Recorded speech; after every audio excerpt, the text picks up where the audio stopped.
It could be because Valentine's Day is around the corner, or it could be that this is one of those songs that makes you wish we could get to a place that's less than social distancing someday soon. In this video, you're going to get a map of useful targets and a great tool to use over the Hoagy Carmichael Jazz Standard, the Nearness of You.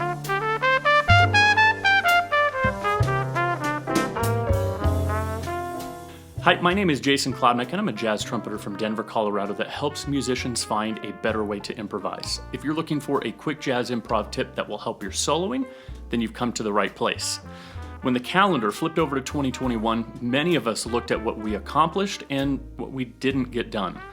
One thing that's been on my resolution list every year is to learn more standards that I don't know, revisit ones that are forgotten, and to be able to play ones that I'm familiar with in keys that don't usually get called. So I wanted to invite you into this journey with me. And I'll be honest, a lot of the standards I've learned through the years were ones that get called the most on jam sessions. And let's be honest, rarely do ballads get called on those sessions. So when someone did call a ballad, I'd either have to bow out or play the small handful that I do know. With Valentine's Day around the corner, I thought this song was the most appropriate to do. The Nearness of You has been recorded by so many great vocalists and instrumentalists, but this one for me instantly reminds me of Nancy Wilson's version. It's so beautifully done. It's sultry, patient, full of emotion, bluesy. It's got everything. So if you're ready, let's map it out. If you're not quite sure what that means, be sure to stick around for the rest of the video and check out some of the previous masterclasses where we've mapped out other standards. Ballads, like the Nearness of You, offer you plenty of time to do something with each chord change in the progression. But that doesn't mean you have to play something on every chord. Don't make the mistake of trying to play the whole time. A solo on a ballad needs to breathe just as much as they do on medium and up-tempoed tunes. So, with that said, I still want to look for harmonic key areas so my mind can think ahead as much as possible. We're in the key of F, and then we move into a 2-5 that takes us temporarily to the key of B flat. Then a minor 2-5, which is sometimes played as a diminished seventh for the whole measure, but that takes us to the A minor 7 chord. You can view that as the 3 of F major and have a 3-6-2-5 pattern where the 6 is dominant instead of minor, so it acts as the 5-7 chord of 2 on this G minor. Or you can view it as a 2-5 in G major that never goes there and then a 2-5 to F. The bridge is pretty straightforward too. 2, 5, 1 in the key of F here, and a 2-5-1 to B flat here. An A minor 2-5 G minor, but a twist that takes you to a G dominant 7 first for a measure before getting to a G minor, which of course becomes the 2 in a quick 2-5 that takes us back to part of another A section. The Nearness of You has an interesting twist on that last partial A in that the last 2 measures takes us to a minor 2-5 in G minor here on this last 4-bar tag. That G minor, of course, becomes the 2 again, like earlier, that takes us to a 2-5-1 in F major. Then the turnaround in the key of F here that ultimately takes us back to the top of the form. Here's my map of targets I'm intending to hit along the way. On ballads, as well as many other song vehicles, I'm going to place my targets on the downbeats of each measure. Those are points of resolution or punctuation, if you will. Getting there will involve various tools that introduce tension of different types of degrees. You'll notice on the target map, the slashes will represent where I introduce tension to get to the next target. However, I did write out one tool for you. I call this a diminished targeting tool. It's more than just using part of the diminished scale. It's how I'm using it and how it resolves into the target. I'll use some others in the example, but wanted to give a specific look into one of the tools just for this video.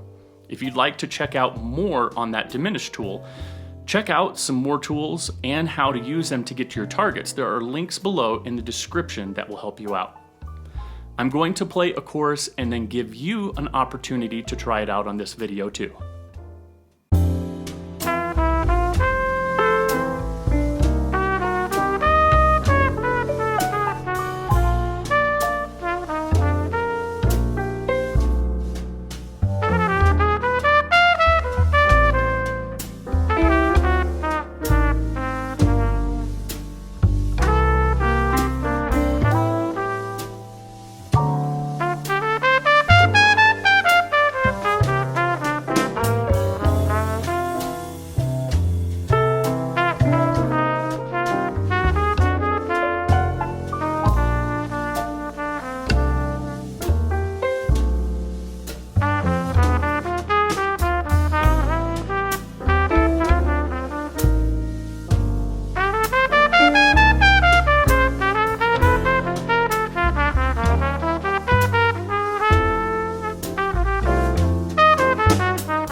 hope you've enjoyed this video and that it has added value or benefit to your playing in some way. Be sure to hit that subscribe button and that bell that's right next to it. That lets you know when another video comes out. And if you know any other musician that might find this useful, you can share it with them too. Until then, my name is Jason Klobnak, and I'll see you on the next one.